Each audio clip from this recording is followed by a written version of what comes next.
It's probably Welcome to the delaminating old Historic past Commission meeting Tuesday, September 16th. It is 5 o'clock. Call the meeting to order. Brian, roll call, please. Griffa, Here. Goth, absent.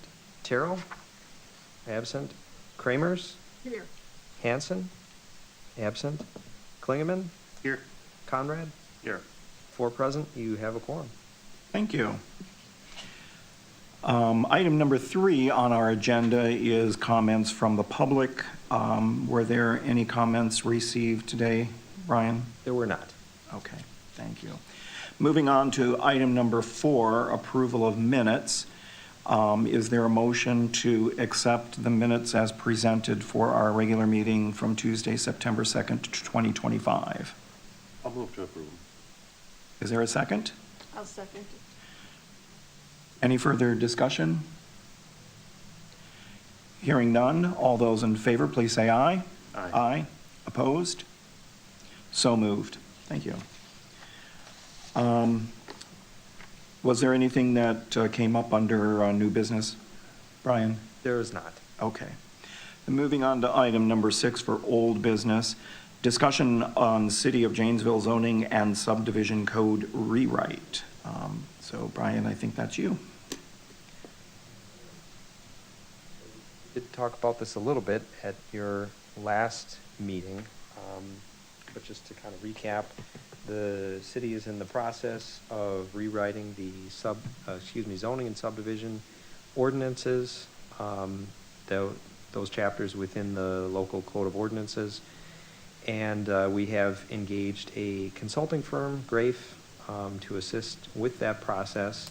And we're now at that point where we have a table of contents that you see on the screen in front of you that outlines the structure of the new zoning ordinance chapter, which would be chapter 46 within the Code of Ordinances.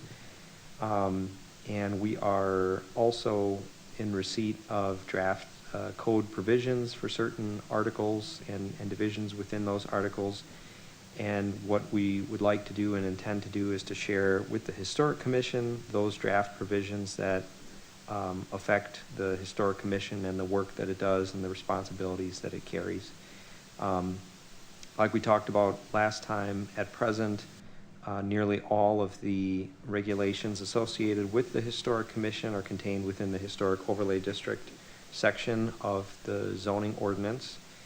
And under the new code, that would be split into a few different locations, one of which would go into chapter 2 of the local code of ordinances, which is administration, and that provides for each of the various boards, commissions, and committees that the city has, one of which is, of course, the Historic Commission. And so what we would intend to do is to create a new entry there and effectively rename the commission as the Historic Preservation Commission, and that's where the provisions related to the commission's makeup, 7 members appointed by this process, folks who have a demonstrated interest and capacity in X, Y, and Z, that sort of thing, would reside there. We don't have that drafted and available for anyone's review as of yet. That's something that we're still awaiting.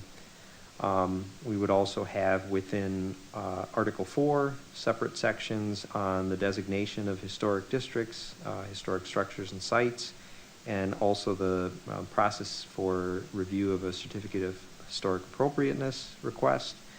Article 4 we do expect to be available for review here. I believe our tentative schedule has that going to the Plan Commission at their second meeting in October. I'm going backwards here. So we would expect to similarly be in position to present those draft Article 4 provisions, again related to the designation of historic districts, structures and sites, and certificate of historic appropriateness review to the Commission next month. So what we do have available now and what we have provided to the Commission for your information, your review, feedback and comment is the section of the draft ordinance related to the Historic Preservation Overlay District specifically. So what we did is to include in the agenda materials for for this evening's meeting a link to the zoning and subdivision code rewrite page that's been created and hosted by the consultant for this process in its entirety. And then also excerpts from the current ordinance on the historic overlay district, as well as the draft ordinance from Article 5 on the historic preservation overlay district. I do have available in the presentation this evening both the draft ordinance and our current ordinance. If the mouse works for me. We were having trouble with it last night from up here, so I may end up needing Mackenzie's assistance to advance this, but each of those excerpts are only just a few short pages long, so there we go. So this is where it begins, and I guess I'll turn it over to the commission as far as how you'd like to discuss this. If there's questions, if you want more information from me on any of these provisions, or if you have thoughts that you'd like to share.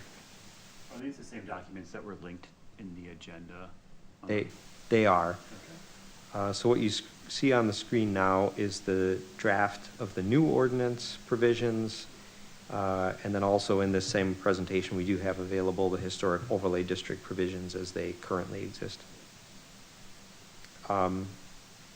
Actually, if you wouldn't mind going back up one, right there. So one of the things that actually a couple things to mention. At the very top there is a continuation from the previous page. It's a list of the historic, the regulated historic properties, individual properties in Janesville. So in addition to Courthouse Hill, which as we know is a district, a neighborhood that the historic overlay district provisions apply to, we also have 6 individual properties, 5 of which are in the downtown area, and 1 of which, Oak Hill Cemetery Chapel, is of course not in the downtown, but each of those 6 have the historic overlay district designation currently, and each of those 6 would retain that designation moving forward under the new code. We also, in discussion with the consultants, felt that it would be beneficial to list the other 12 historic districts that are listed in the National Register of Historic Places, but do not have that local overlay zoning designation and therefore are not considered to be regulated by way of our zoning ordinance today. That's a frequent question, as you can imagine. You know, we get calls from folks all the time who are either, you know, buying property or perhaps even, you know, selling property, if it's a real estate agent, in a historic district, one of these other 12, and they have questions about, you know, what the review process looks like. And so we always have to inform those folks that we don't, you know, have that overlay designation in any of these other 12 districts. We certainly also take the opportunity in those instances to let folks know about the historic tax credit programs, and the, you know, variety of sources and locations for historic information on property, you know, in and outside of these districts. Again, just trying to, even despite not having the overlay designation in place, trying to build that interest in, you know, preserving what we have in these 12 locations. So again, we felt it beneficial to list those specifically in the ordinance, so that's one of the things that we've done.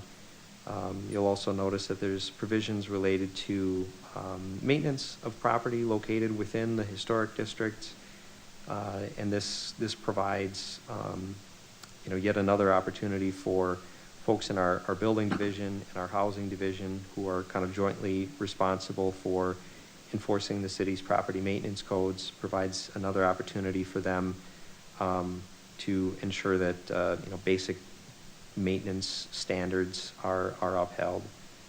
Brian, can we go back real quickly to the, no, that list that was there. So to the unregulated historic districts, were all 12 of those created at the same time?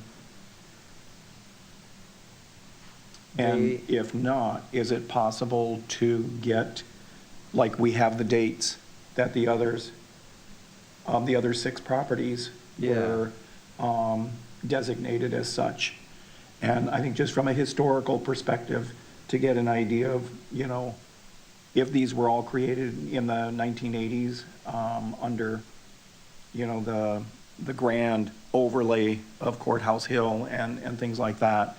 But I would be nice to have that information in there just to see if there are some that may have been done before or it came after. And at that point, maybe even have the process, see if we can find the process of what they went through if that happened in the 90s or something like that. Certainly, yeah. Because I love this, I love the list. Yeah. And, We will. What you see in the, if you wouldn't mind jumping up one page, what you see, the dates for Courthouse Hill and the historic structures are all, those are all reflective of the dates that the overlay district zoning designation was applied. So for example, in Courthouse Hill, it was May 14th, 1990 that the city council acted to rezone the neighborhood and apply that overlay district designation. So it would end up being something a little bit different. I suppose we'd have to, for the unregulated districts, we would then be, listing, I suppose, National Register dates perhaps. Let us give some thought to Yeah. that and talk to the consultants and see what. Because it's also what they've done. interesting that, a lot of the paperwork was signed in the late 80s for the Courthouse Hill designation and the overlay, but it didn't happen until 1990 that it became official. So that's a long process, over 3 years.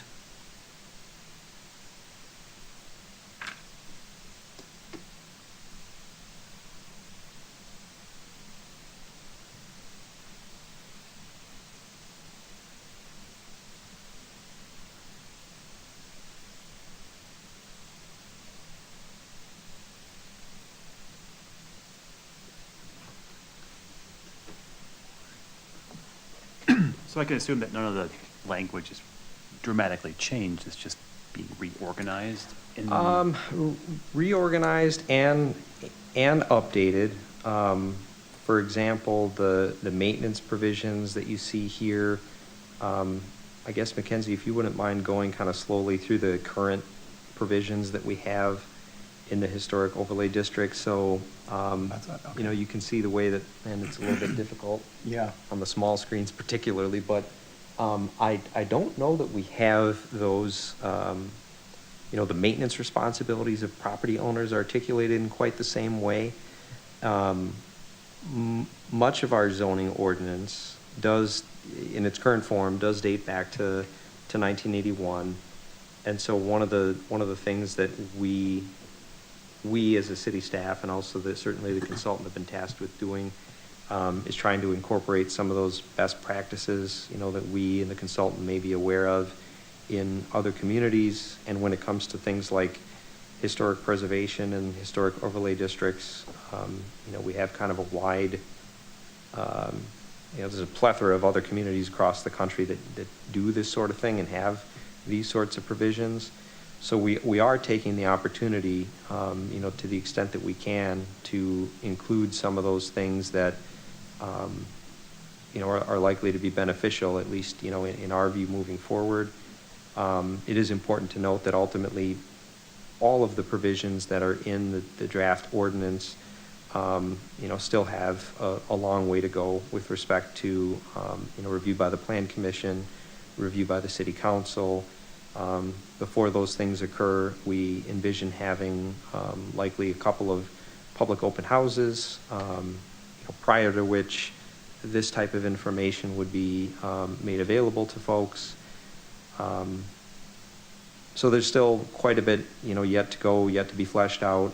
And I think, like I said, the provisions related to the Historic Commission and your work, the fact that we are kind of dividing that out into a few different sections, there may be things that we, based upon our review of those other sections, that prompt the need to make adjustments to even this first set of provisions from Article 5 that we've presented. Because nothing has been adopted yet. There's still opportunity to make those types of changes. So it is still a work in progress, I would say, but we wanted to present these things as they become available to the commission. I think, just from what I've seen of it so far, I like what I've seen on the fact that it is dividing it out, similar to other committees, commissions, whatever. That they makes it seem, at least visually or mentally, more equal. That they're all of them are being mentioned the same, treated the same. Like going into the admin section, where if it was before, it was kind of like a blurb mention of the commission, and here you are, and it's all in one section, where now it's, each one seems to be treated equally, I guess.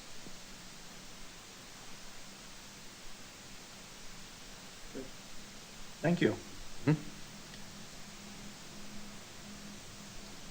Okay, under old business, for item number 2, continued discussion on outreach to new property owners in the historic overlay district. Okay, so we are still working on the script that the commission requested for the conversations, the discussions that you'll have with new property owners in the historic overlay district. We expect to be able to present you with additional information on that topic based on the discussion that you had at your last meeting next month in October. I do have, though, available at this point from Commission Member Klingeman, contacts for the Rock Green Realtors Association available for, I guess, the commission's information and outreach. So I don't know if there's anything that you would like to discuss relative to that, or if you'd like me to forward that information on to any of the other commission members, I'm certainly happy to do that. But I did receive that from Jason, so thank you for that. I think the one question we had was what was included in the welcome kit that was at one point being sent out. So I would be interested in knowing what was in that kit first before we make a decision about, if something has already been, and this looks like it still works, why recreate something? Yeah. Well, I did ask, so it was Tara Barnett in our office who's been doing that since the commission stopped doing the in-person meetings and discussions with folks. And she was sending the historic district brochure, and also just a very basic, I don't know that you could even call it a cover letter, that basically let folks know that they had purchased property located within the historic overlay district, that there's a special set of regulations that govern development activity and property improvement in the district, and that the brochure is intended to explain that, and also provided a phone number for folks if they had questions to contact planning division staff to further explain or respond to any questions that they may have. And that was about the extent of it. It wasn't more detailed than that. Because the tax credit brochure should be a part of that as well. And off the top of my head, that's the only other piece that really should be in there, or somehow it's included that there's information that you can go to get the most up-to-date by contacting the Wisconsin State Historic Society and putting in the web address, but I know that we've had the brochures when we've done the Arts Festival, and those are free for the taking for anybody who wants information about how they can get a tax credit for any work that's going to be done that fits into their parameters. Any other discussion? Okay. Moving on to item number 3 under old business, chapter 10 of the Historic Preservation Commission training. Thoughts? that you want to share? There's a lot of great information in there, especially with community outreach. And I was gonna say. there are just so many ways, and I think that, you know, I would prefer having a fuller quorum, have more, everybody involved in the discussion as far as what is it that we're, you know, where do we want to target, you know, what areas do we want to really hit and come up with a timeline for that as well. And so, but there were just, I really liked that chapter. And again, it's also trying to, you know, I mean, when they write this, they have to envision the different communities. So some of those things may work here, and some of them may not, and that's what we need to figure out.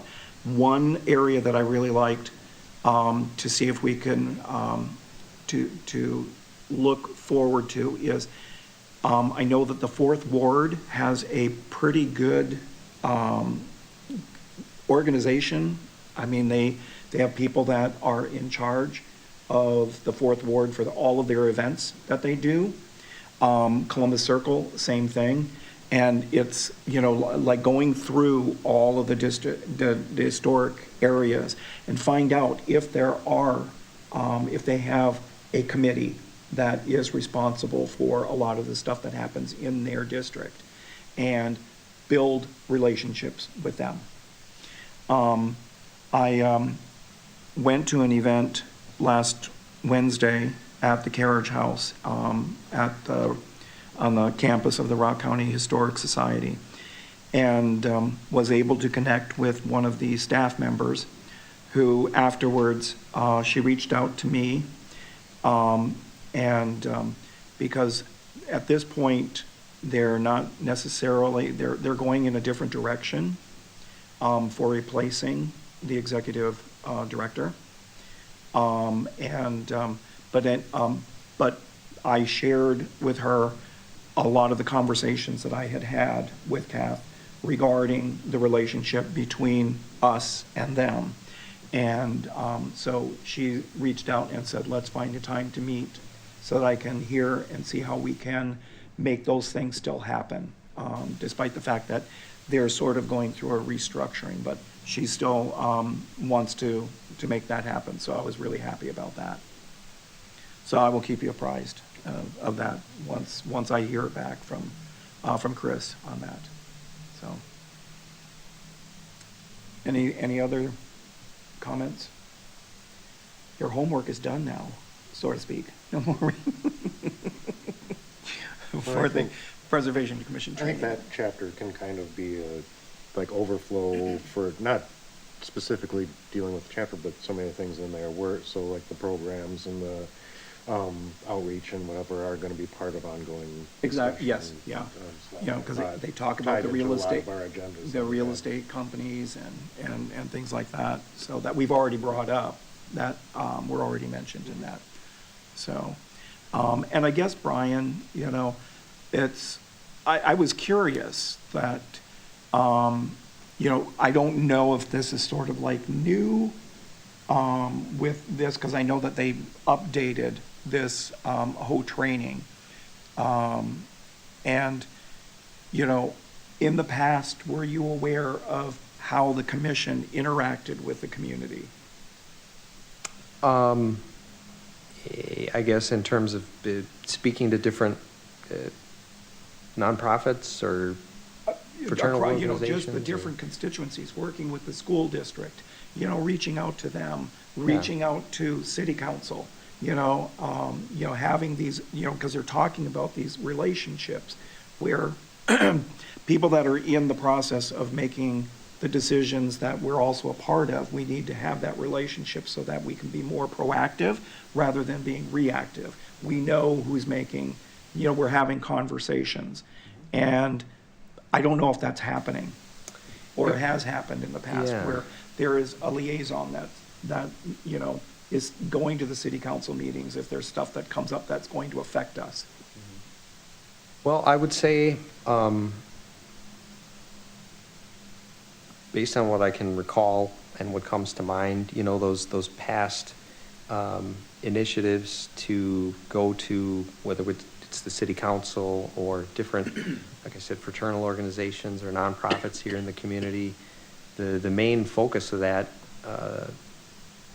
by the commission for a period of years, primarily related to the signs that, you know, we intended to install in the various historic districts. That's now kind of transitioned into the street sign replacement program. For a long time, there was an effort by commission members to attend, you know, various, I don't know, noon Rotary, for example, and other meetings, morning Rotary meetings, and speak to those groups specifically about the signage program that, you know, we were trying to initiate in the historic districts. And I think there was probably, I didn't attend those meetings myself, but I would imagine that there was a bit of discussion and presentation on the commission itself and its purpose and, you know, the other things that it did and was working on at the time. But it wasn't in the same way I think that you're describing that I can ever recall. It was primarily, like I said, related to that signage program, that marker program, where there was a very specific topic and a specific ask. You know, we were trying to actively fundraise for that program at the time, and that was the purpose of attending the meetings.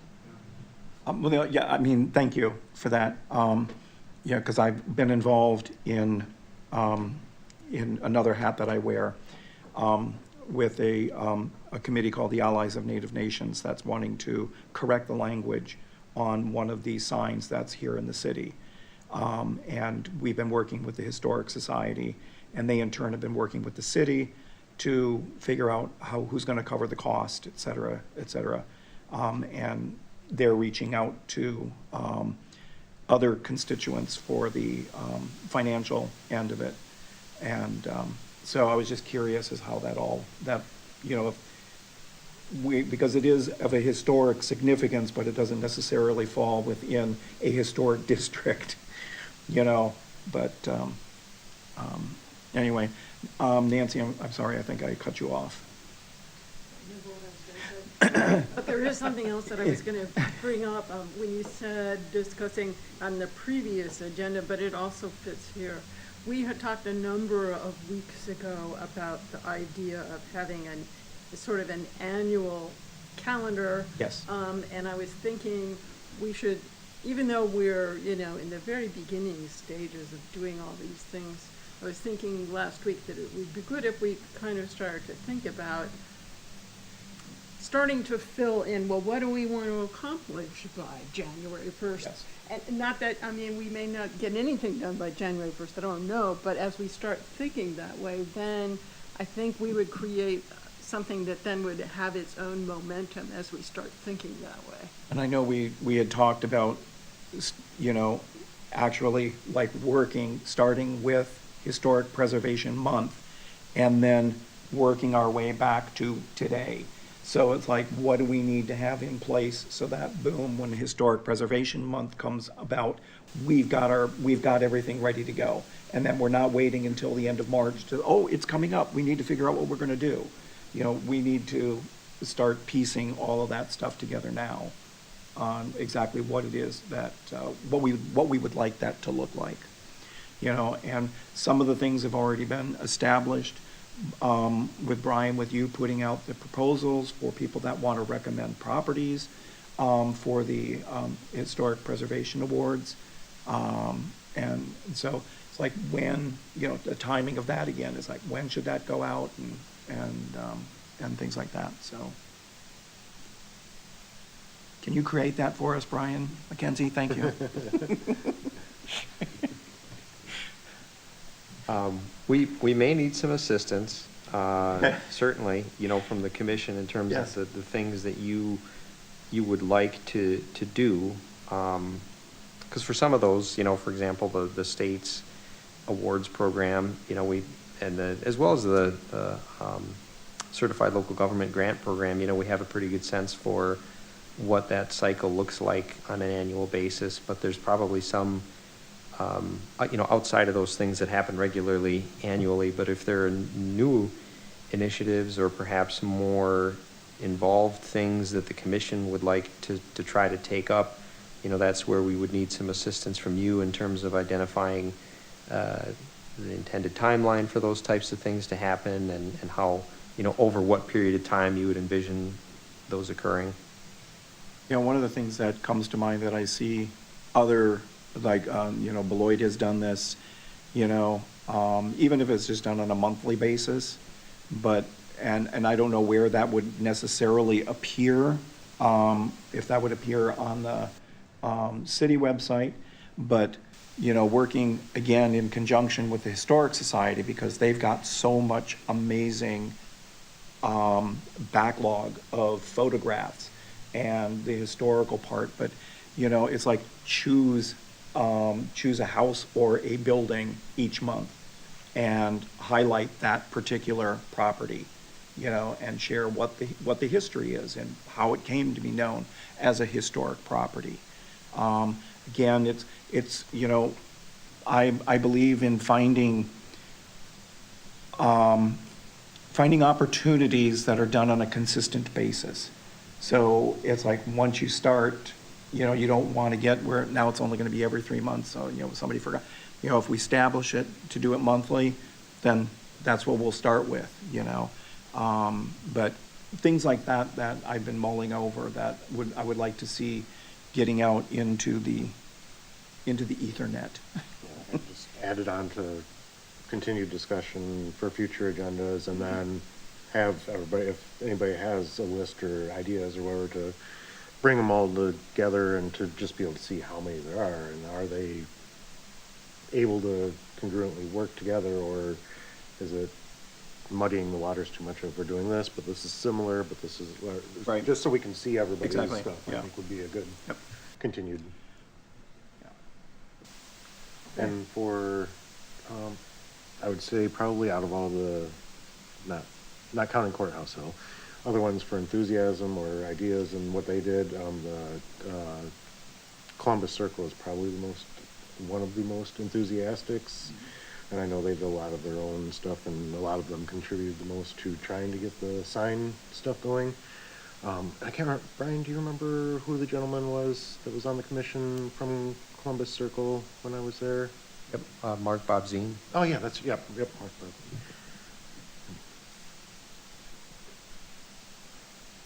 Because right now, it's, I don't believe that there's any other groups, but we do have our own Facebook group for the Courthouse Hill.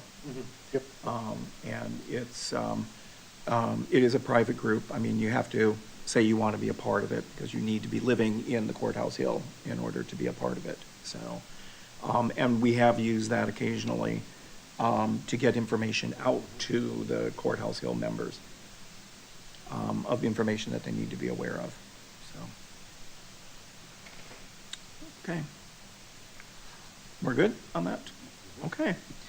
Moving on to item number 7, Historic Commission announcements. Please remember that announcements are limited to member activities, memorials, and non-political community events. Discussion of matters related to governmental business is prohibited. I do have one.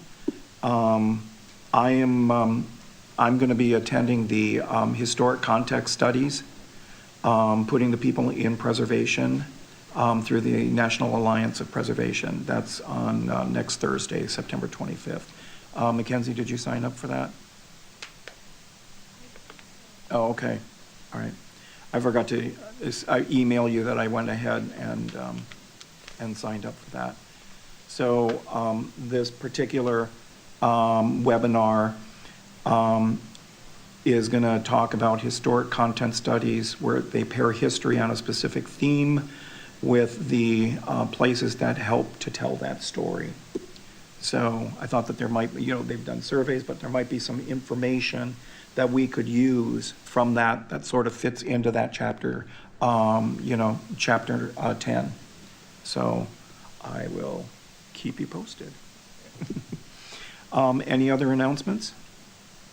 I had one quick thing. I had a question asked about the recent East Milwaukee Street reconstruction project and whether that would involve replacement of the street signage that is located within an established historic district and whether that would be occurring for that project, and it will.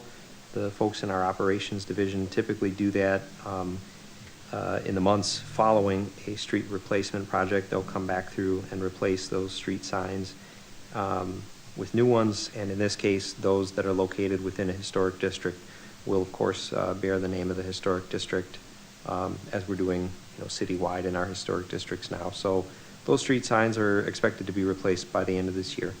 Right. They already put up the Columbus Hill, the Columbus Circle signs. Great. Those are already up. Great. So along East Milwaukee. So I was very happy to see that, but ours were not up yet. Thank you for that, Brian. Thank you. Okay, anything else? All right, our next regular meeting will be Tuesday, October 7th, 2025, here.